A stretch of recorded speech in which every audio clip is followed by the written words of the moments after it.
우리 나수지 특파원이 휴가를 떠나서 제가 대타로 들어오게 됐습니다. 잘 쉬고 있을 나수지 기자가 또 부럽기도 하고요. 저희가 관심 있는 건 버핏이 그 많은 보험 인수로 확보한 현금을 가지고 어디에 투자하고 있느냐겠죠. 그래서 애플도 샀다가 요즘에 좀 팔았다라고 해서 애플은 버리는 거냐라는 걱정도 조금 늘고 있고, 또 한편으로는 일본에 엄청나게 투자를 하고 있는데 이거는 왜 이렇게 이어가고 있는지에 대한 궁금증도 있는데, 이번에 주주 연례 서한에서 여기에 대한 관점을 조금 더 밝혀줬습니다. 확실히 단순히 일반 기업들의 주주 서한하고 다르게 보통 보면 거의 CEO 멘트가 정말 공식적으로 회사가 걱정이 없습니다, 한 문단 정도밖에 안 되는데 몇 페이지에 걸쳐서 늘 공개가 되는 편이고, 이번에 나온 주주 서한은 특히나 더 인상적인 게 지난해 11월에 돌아가신 찰리 먼거, 99세, 정말 이제 백수로 돌아가신 그 어르신에 대한 이제 회고를 또 굉장히 하면서 본인이 어떻게 이 큰 회사를 꾸려갈지에 대한 고민도 담겨 있어서 굉장히 인상적이더라고요. 버크셔 해서웨이의 전체적인 투자 방향을 설정했던 인물에 대한 얘기죠. 찰리 먼거가 버크셔 해서웨이의 사실상 건축가, 설계자였다라고 이렇게 얘기를 하고 있어요. 이 말이 굉장히 인상적이어서, 그러니까 보통 저희가 많은 분들이 듣기로는 버핏의 어떤 말을 듣기를 원하지만 실제로 두 분이 어떤 책을 쓰거나 하지도 않고 대담을 통해서 이 주주들과의 얘기를 통해서 나왔던 말들을 정리한 게 책으로도 나와 있잖아요. 실적을 조금 보자면 지난해 4분기 영업이익으로 84억 8천만 달러, 주당 순이익이 한 주가 워낙 크니까요, A주 기준으로 5,881달러입니다. 전년 대비로 30%나 늘어났고, 이렇게 현금을 많이 확보하게 된 건 역시 보험사의 보험료를 많이 올렸는데 지난해 생각보다 재해가 심각하지 않다 보니까 보상하는 금액이 적어서 또 현금을 많이 주게 됐고, 그리고 투자하고 있는 기업들에 대해서도 환매도 조금 많이 했어요. 투자 매도도 좀 한 것 덕분에 이렇게 수익이 남은 것으로 확인이 되고 있습니다. 연간 순이익으로는 962억 달러 정도가 되는데, 이렇게 하면 4배 정도가 전년 대비 늘어난 거고, 버핏은 그런데 이 숫자에 대해서 조금은 아쉬워해요. 그러니까 순이익으로만 이 회사가 알려지는 건 그러니까 주주서한에서도 마지못해서 내가 숫자를 적는다, 내가 이렇게 기록을 했는데 이건 별로 중요한 게 아닌데 왜 자꾸 너네들이 보도하고 사람들이 알려고 하지 하면서 이렇게 언급을 해주기는 했어요.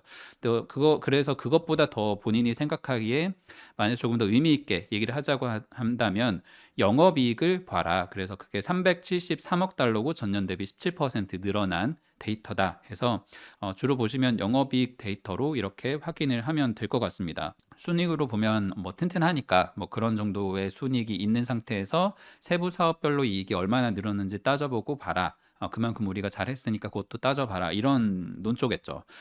그래서 보면은 이런 것들로 현금을 굉장히 또 많이 쌓았습니다. 그러니까 뭐 수익을 많이 남기기도 했지만 중요한 건 투자를 못해서 남은 것도 있어요. 그래서 버핏이 여기에 대해서 굉장히 아쉬워하고 있는데, 현금성 자산으로 1677억 달러, 76억 달러 이렇게 쌓아두고 있습니다. 버핏은 여기에 대해서 일반 회계 기준 GAAP라고 하는 이 회계 기준으로 적용을 했을 때 미국 기업이 들고 있는 이 자산으로 보면 최대 규모다. 그래서 순자산으로 전 세계의 약 한 6%를 가지고 있는 굉장히 큰 기업이다라고 얘기를 하고 있습니다. 이게 그도 그럴 것이 워런 버핏이 투자한 이 여러 기업들이 있지만 애플 지분이 5.8%, 5.9% 정도 되잖아요. 애플의 뭐 기업 같지만 해도 지금은 2위로 밀리긴 했지만 역시 거의 3조 달러 가까운 그런 기업이고, 아직은 뭐 3조 달러 밑으로 내려와 있긴 하지만 어쨌거나 그런 투자를 자랑을 하고 있고, 여기에 또 들어가는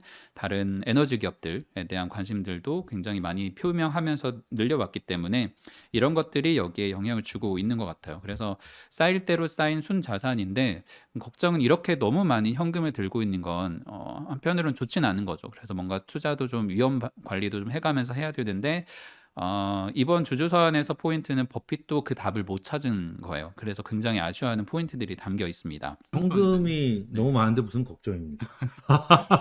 현금이 없으면 걱정이죠. 버핏의 걱정은 도대체 그 다음 투자는 무엇을 할 것인가, 이 큰 배가.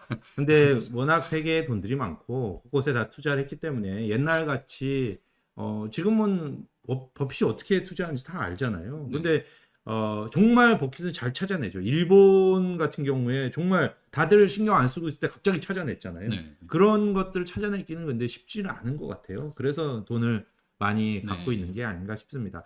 이 투자자들, 이렇게 유명 투자자들은 ROI라 그러죠. 자기가 투자를 했는데 거기서 투자에 얼마나 수익률을 볼 거냐. 이게 굉장히 중요하기 때문에 투자를 잘못하면 돈을 깔고 있으면 그러면 이제 사실 손해를 보는 거죠. 예, 제가 만약 뭐 7% 그동안에 투자를 해서 7%를 벌고 있는데 현금을 쌓아두면 지금 뭐 머니워키 펀드 이런 데서 한 5% 받잖아요.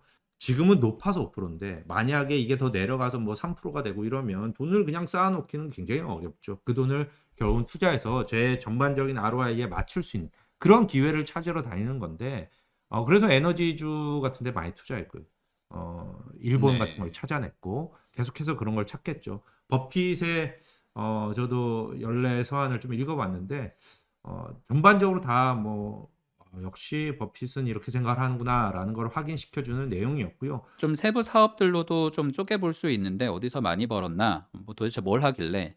근데 역시 제일 중요한 건 보험 수익이에요. 보험사 중에서도 자동차 보험사. 저도 여기 미국에 와서 그러니까 좀 쉽게 가입할 수도 있기도 해서 이 도마뱀 로고가 유명한 가이코를 쓰고 있는데 여기가 연간으로 54억 달러 수익을 냈고 지난 분기에 한 수익이 8억 5천만 달러 정도 전년 대비로 430%나 늘었습니다. 굉장히 큰 수익을 확보를 하면서 전체적인 실적을 끌어올려줬고 본래 여기에다가 화물철도 이쪽도 조금 강했었는데 지난해 급여 인상 여파가 컸습니다. 인플레이션으로 인해서 노동자들 임금이 늘어나고 특히 이 주주서한에서도 보면 버핏이 이 BNSF라고 하는 이 회사의 실적이 좀 좋지 않았던 부분에 대해서 얘기를 하면서 임금이 올라가는 부분들을 얘기를 하고 있어요. 고려는 할 만한데 인플레이션보다 너무 많이 이번에 오르는 바람에 실적에 조금 영향을 줬다라고 얘기를 합니다.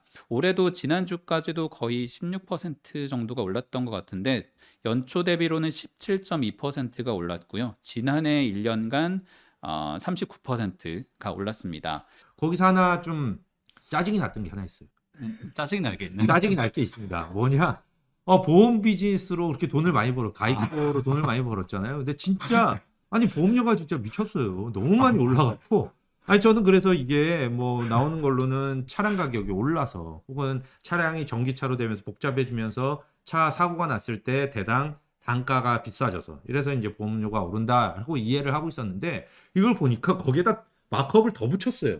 그러니까 뭐 보험료 상승 인상분이 어쩔 수 없이 발생할 분이 뭐 한 7%다 그러면 얘네들이 한 3% 더 붙여가지고 그러니까 더 많이 올린 거죠. 그냥 뭐 물론 통상적인 인상폭보다 더 인상을 더 한 많이 상태에서 업계가 많이 올려서 지금은 몰라요. 그게 뭐 내년까지 프로젝션을 해서 그런지 몰라도 돈을 많이 벌었다고 써놔 네. 자랑질을 했잖아요. 그 인슈어런스. 사고도 적게 나고 그거 보니까 요새 기후가 진짜 좋았고 보험료가 날라올 때마다 무섭습니다. 이게 1년 단위로 막 갱신되고 그러는데 겁나요. 겁이 날 정도로 뭐 기본이 10% 20%예요.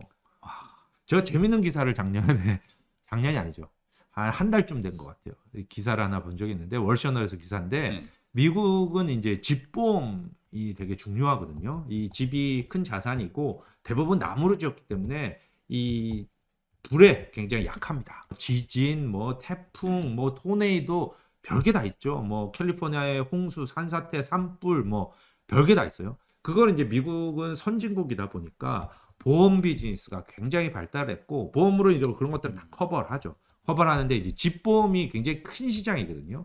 근데 이 집보험이 플로리다에 지금 부자들이 굉장히 많이 살잖아요. 플로리다에 섬이 하나가 있는데 마이애미 앞에 그 섬에 집들이 뭐 기존 좋은 나쁜 집이 한 1,000만 달러 뭐 수십 집이 있대요. 근데 나쁜 집이 1,000만 달러고 뭐 좋은 집은 막 2천만 3천만 달러 하는데 거기에 집보험이 한 해 68만 달러가 나왔다고. 2천만 달러짜리 집인데 68만 달러가 한 해 집보험료로 나왔답니다. 집보험료예요. 1년 68만 지나면 달러. 없어지는 거예요. 없어지는 거. 집보험료로 예. 68만 달러니까 그게 거의 9억 가까운 돈. 예, 그냥 집 한 채 값이 그게 나온 거죠. 사실은 거기가 이제 태풍이 오면 확 덮쳐서 2천만 달러짜리 집을 수리하려면 뭐 100만 달러, 200만 달러 들어갈 거 아닙니까? 최소. 그러니까 이제 68만 달러가 나온 거죠. 그 전에는 이게 한 20만 달러였대요. 그러다 68만 달러가 되니까 그쪽에 있는 집주인들이 이제 굉장히 부자일 거 아닙니까? 거기 맨날 사는 사람보다는 그런 집들을 갖고 있는 사람들은 대부분 집을 한 두세 채, 뭐 서너 채 이렇게 미국에 살면서 뭐 LA에도 살았다가 뭐 덴버에도 갔다가